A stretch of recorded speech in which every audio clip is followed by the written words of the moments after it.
First of all, thank you for the organizers to invite me. I'm very happy to be here. And thank you to the organizer to put Bill and myself in the same room. We've been trying to do that since 6 months now.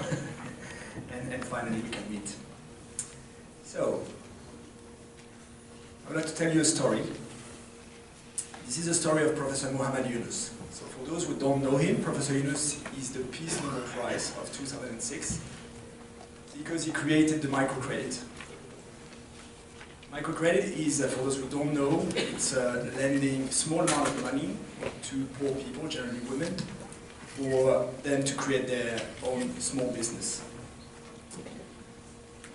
He was awarded in 2006, as I said, the Peace Nobel Prize for one good reason, which, of course, he alleviated poverty, more than 9 million people in Bangladesh, but also because it was, at the time, a revolutionary concept.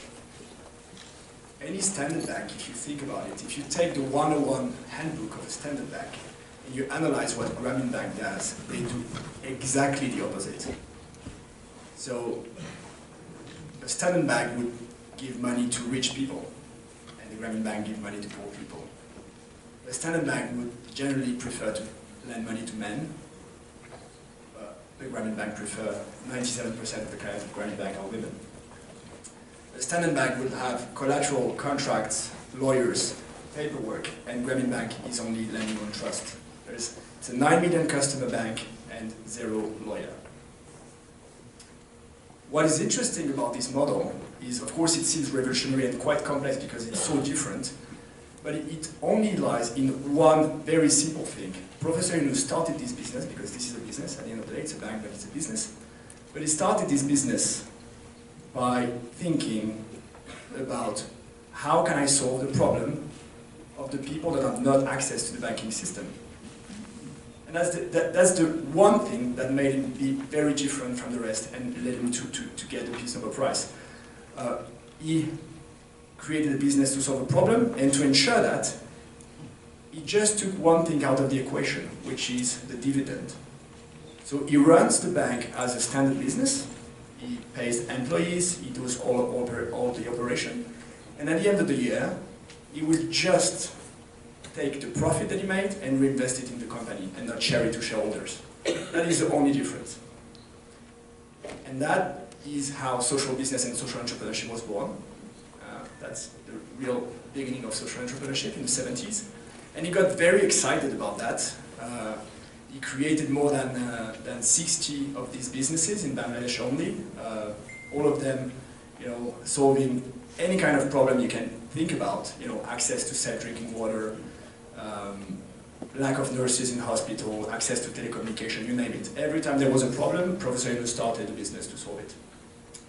Most of them actually are nationwide businesses, the biggest telecom company in Bangladesh, the biggest water supply company in Bangladesh.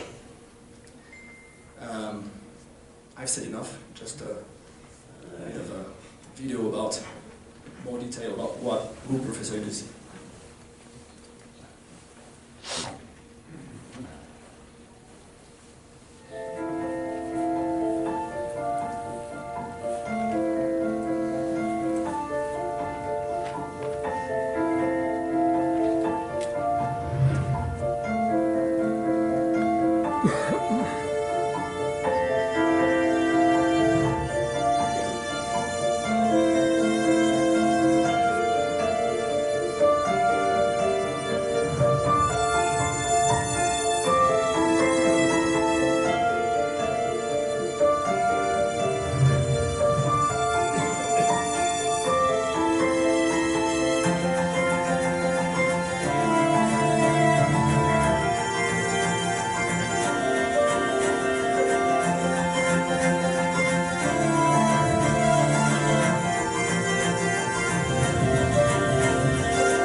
If you think creating a world without poverty is impossible, let's do it.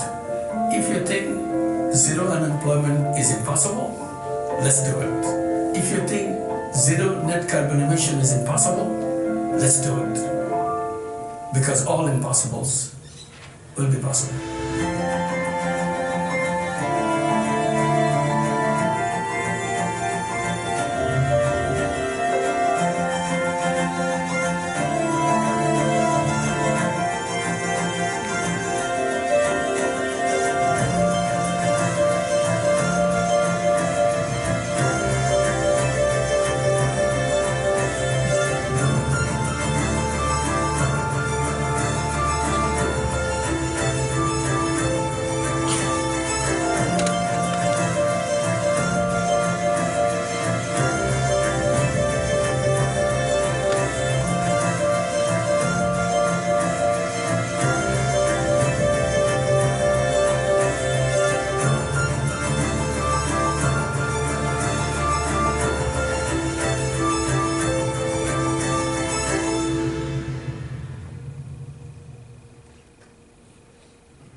Now I know what you think. What the hell does it have to do with sport? That's where the UNESCO Sports Hub comes in. So when I end up my experience as procurement manager in Rio 2016 organizing committee, I went to speak about my work in a few other organizing committees, and I talked about how bad of a job I did. Because I had so much money running through my hands, and I could have, used it for making a difference. And I had the opportunity to meet Professor Yunus, and long story short, we decided to start a company called the Yunus Sports Hub. And we started thinking, how do we inject some of that problem-solving spirit into sport, into the sport world? And the basic two areas that we have started working is, first one, sport has, of course, a great power, but it has also some problems. It's like the rest of the world. There's no sector that doesn't have any problem. Take athlete poverty. It's a huge issue. We all know it's an issue. We actually think generally that it's only in developing countries, but if you take developed countries, my country, France, 50% of the athletes that we sent to the Rio 2016 Games were living below poverty line. That is, in France, I think 500 euros per month, which is not much. So what we have started doing with the International Olympic Committee is we have started a program called the Athletes 365 Business Accelerator, which is basically a program to empower athletes on 5 continents, so global program, to empower athletes to become entrepreneurs. So we provide them the tools, we provide them the skills, we provide them the access to financing that they need to start their own business, and by designing their financial freedom, of course, they can pay for their career, they can finance their career. And I have a video about that program. Welcome to Athlete 365 Business Accelerator. You are an athlete. As an athlete, you compete. You have the power to overcome odds, to make sure you are at the top. Sports is something you enjoy. But at the same time, your creative power is still there. Use that creative power. Create businesses. And along the way, you create social businesses. Business to solve problems. As an athlete, you can be an entrepreneur too. Athlete doesn't mean that you have to give up entrepreneurship. And you can do things which others can't do, not the way you do it. So don't forget that you have a very special quality among all the human beings. Perseverance, endurance, competition, discipline, Determination, empowerment, leadership, excellence, dedication, innovation, confidence, patience, stamina, creativity, impact, achievement, fun, grit, discovering yourself, joy, freedom. real you. dare. Let's go. Let it come out. This course, tell you about that. We have designed this online course together with many experts to empower you as an athlete to start your own business. In this online course, we want to help you to identify a problem that you want to solve. Then we're going to take you on a journey how to build an idea based on this problem and how you actually build a business model all around this idea. Finally, of course, it's about how you run this business, and there finance will play an important role. You will get several assignments and tests and work on your business idea together with us. I'm John Hall. I'm Nadine Delwani. I'm James Tompkins. I'm Daniel Yurta. I'm Kirsty Coventry. I'm Yelena Issenbad. I'm Aya Medani. I'm Danke Batikova. We would all like to encourage you to take this course because we believe it will help you build your career after your retirement. You'll enjoy it. You'll have fun. And you let me know how much fun you had.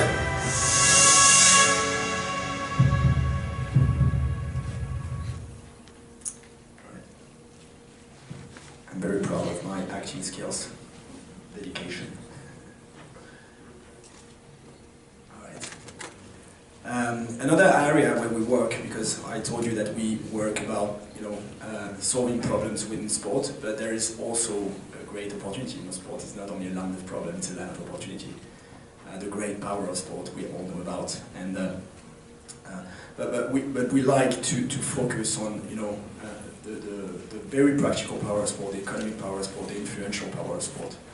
And one thing that we're doing with Paris 2024 is to think about, all right, we have 7 billion euros to organize the games. Pretty nice amount of money for 3 weeks and one city. How do we do to maximize within the 7 billion euros, which basically will be used to pay for suppliers, pay for suppliers that will provide products and services. How do we do to maximize within this pool of suppliers the social business supplier, which will not only deliver you product and services, but will do it with a collateral advantage, a social impact. Take an example of catering. We will need to feed 14,000 athletes during 3 weeks. So pretty good amount of food. And you have two choices. You either go to a standard supplier that will deliver you food, or you go to a social business supplier that will deliver you food, but will do it only by working with refugees, or with long-term unemployed people, or with former prisoners, or will only source locally grown product. So you will have the exact same product, which is food, but you will have a completely different impact. And this is the power, of having a huge pot of money, because when you have the money, you have the choice. There's this thing about the invisible hand, but it's not true. There's no invisible hand. There's your hand, there's my hand, and when you have money, you have the choice. And of course, it is a very simplified way of putting that, because you may think, okay, but a small social business supplier will not be able to serve 14,000 meals. And they don't have Olympic experience, and they don't know how it works. But this is exactly where we start working. So how do we do to take small social business suppliers and put them at the level where they need to be between 2017 and 2024? We have plenty of events in France. We have Rugby World Cup, Football World Cup, we had Handball World Cup. How do we do to use those events to start building up capacity for the social economy sector? How do we do to make them, help them make consortium, so that they work together and they start being able to go and answer to bigger tenders. And even if you think, okay, this tender is too important, it's too strategic, we cannot give it to a supplier that doesn't have any experience, how do you do to make a small social business supplier and a big supplier, which anyway, let's be honest, they will earn 90% of the volume of the game. How do you do to make them work together? Because they will be able to work together during the games, they will have an impact as subcontractor. But then suddenly, when the big supplier will see how great it was to be able to say that they worked with refugees, that the value that it creates for them, they will certainly start working with them afterwards. So I also have a quick video on the program.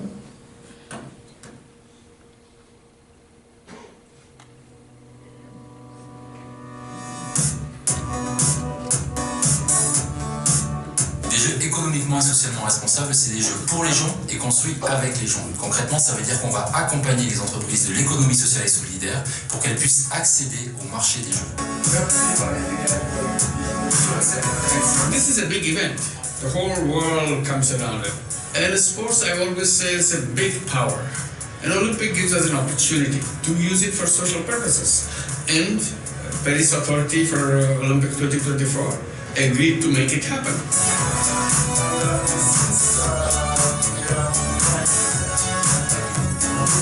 Pour concrétiser notre ambition, nous avons décidé de nous rapprocher de l'écosystème de l'économie sociale et solidaire.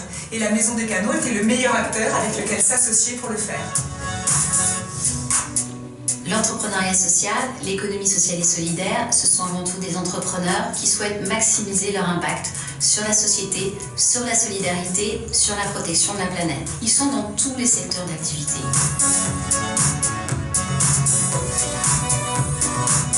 Le concept de Mama Yuka, c'est elle embauche les femmes qui l'éloignent au travail.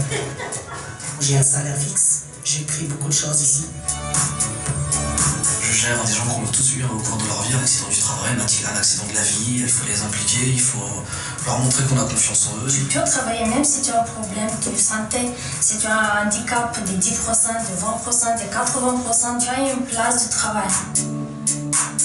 Aujourd'hui, l'économie sociale et solidaire, c'est 10% de l'emploi en France. Le potentiel de développement est énorme. Ça attire la jeunesse, ça donne de l'espoir et ça nous engage vers une économie positive. C'est une économie qui est basée vraiment sur des valeurs sociales communes, le partage, la coopération. C'est aussi un ancrage local et c'est aussi pour ça que ça marche dans les quartiers. Souvent on pense qu'on n'a aucun impact dans le monde. En réalité, l'impact on l'a. Il faut vraiment juste décider. Nous travaillons très concrètement aujourd'hui dans deux directions. La première, c'est celle du sourcing. Si on veut générer des innovations sociales, des innovations environnementales, il faut qu'on sache quelles sont les solutions existantes. Le deuxième temps, c'est celui des marchés. Nous allons lancer des marchés à partir de 2020, qui viendront de plus en plus gros jusqu'en 2024, et les structures de l'ESS, de l'économie sociale et solidaire, pourront y répondre. La plateforme que nous avons lancée avec Paris 2024, c'est un site internet, une newsletter, des réunions périodiques. Cela proposera à tous les entrepreneurs engagés de réellement participer au jeu.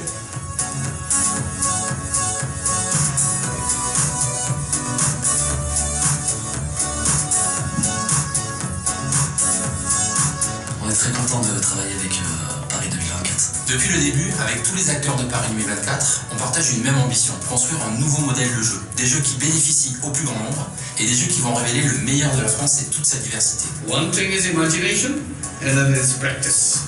How to translate the imagination into real thing. So this will be a big challenge, but Paris is ready for it. Take that challenge and make it happen. Avec la Maison des Canaux, Paris 2024 devient un laboratoire d'innovation sociale. Et ça, c'est une démarche inédite. Inclusif, social, Engagé, Solidaire. Collectif, Ensemble, accessible. responsable. Durable. Paris 2024. Paris 2024.